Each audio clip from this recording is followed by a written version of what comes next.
La nave surcaba el cosmos en una incansable búsqueda iniciada eones atrás. Miles de mundos visitados. Miles de civilizaciones contactadas. Pero ninguna morada donde echar raíces. Donde nacer, crecer, amar y morir. Ninguna hasta ahora. Clanksen, el piloto, se acercó a la consola para iniciar el descenso. Transformó su brazo en una cristalina barra rematada por varias puntas y lo introdujo en la vaporosa estructura rectangular. Esta brilló con un fulgor verde iluminando la estancia. Las órdenes estaban fijadas y en unos minutos la nave arribaría a su destino. Ante la excitación del momento, el joven metamorfo cambió de manera espontánea su estructura habitual, gelatinosa y azul, hacia algo de color violeta oscuro. El resto de miembros de la tripulación compartían el mismo ánimo. Pocos eran los supervivientes entre los que iniciaran la búsqueda, y la avidez del día de partida se había transformado en ansia, en desespero por alcanzar un destino al fin. Tampoco pedían tanto. Un sol radiante, un planeta con escasa capa de ozono y elevada concentración de radiación ultravioleta, su único alimento y sustento vital, tal y como les había urgido a evolucionar el crepúsculo de su mundo. Pero todos los planetas visitados que reunían las condiciones estaban habitados por seres belicosos que los expulsaban diezmando seriamente la población, o por entes que rechazaban la petición de asilo atendiendo a las más diversas razones. Sin embargo, ya no había posibilidad de retroceder. Ni toda su ciencia había podido salvar la vida del anciano y moribundo Sol. Y la búsqueda había proseguido hasta hoy. La información acerca del planeta era escasa.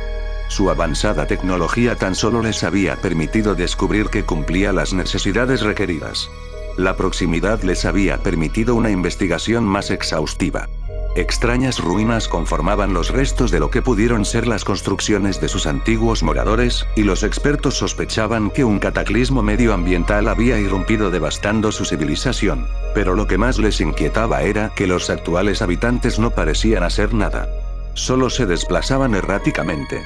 No conocían ningún dato acerca de su economía, tipo de sociedad o desarrollo científico, pero no había muestras de belicosidad. Y para los xeoglianos, era suficiente. Habían superado tiempo atrás todas las diferencias sociales hasta convertirse en la perfecta utopía. Y no iban a imponerse nunca sobre nadie. La gigantesca nave se posó a varios kilómetros de la superficie y extendió su sombra como un abrupto eclipse sobre una gran zona del planeta. Un haz de luz púrpura de varios metros de circunferencia surgió del vientre de la colosal bestia metálica hasta tocar tierra. El emocionado Clanksen descendió por él. Le había sido concedido el sagrado honor de ser quien entablara el primer contacto. Tras caminar unos metros en su forma original, adoptó una constitución antropomórfica similar sin perder su esencia gelatinosa y azulada. Varios de los lugareños se congregaron en las inmediaciones y se acercaron tímida y curiosamente hasta él. El más cercano, con aspecto sucio y andrajoso, emitió un espectacular gemido y propinó un mordisco al recién creado brazo del piloto. La sucia dentadura atravesó sin esfuerzo alguno la mano, llevándose consigo un trozo. El ser se quedó parado. Con una de sus manos extrajo de la boca el trozo, lo observó extrañado y lo dejó caer mientras daba la vuelta y se marchaba. Clanksen lo comprendió al instante. Acababa de verificar que se trataba de una cultura menos evolucionada que la suya. Por tanto, debía comunicarse a la antigua usanza con esos seres. El habla se había atrofiado tras el desarrollo de la telepatía. Además, la vía que había tomado su evolución les compensaba con notorias ventajas, como no sentir dolor ante la dentellada sufrida. Debía transformarse en uno de aquellos seres, remedando con la mayor fidelidad su tejido nervioso. El resto de compañeros hicieron lo mismo, pero nunca antes habían experimentado el convertirse en una criatura de una complejidad tan absurda como aquella, y, en este caso, el retroceso a su estado original requeriría varias horas. El joven contempló sus manos, que le parecieron extrañamente delicadas. Se estremeció al verse envuelto por una ráfaga de aire frío. Nunca antes había tenido tan activo el sentido del tacto.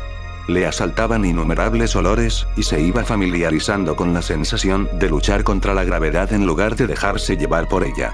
Se sentía fuerte, y por unos instantes sopesó la posibilidad de mantener esa apariencia más allá de lo estipulado como razonable. El sentimiento de emoción que le embargaba también producía cambios en su nuevo cuerpo, no tan exagerados como los propios de su estado original pero también excitantes, como una mueca facial arqueando los labios hacia arriba, la humedad en las manos o el intenso y rítmico golpeteo en el tórax. Agitó las manos y comenzó a gemir acercándose hasta ellos, mientras tres compañeros más emergieron de dentro del rayo.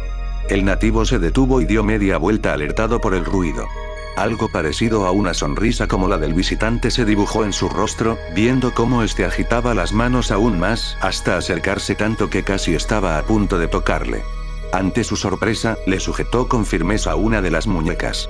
El joven xeoliano se dejó llevar pensando que se trataba de algún tipo de saludo y permitió que durante unos segundos olisqueara el brazo esperando el mordisco como antes había ocurrido. Sintió un atroz e inesperado dolor al ver que el pulgar y la mitad del índice habían desaparecido.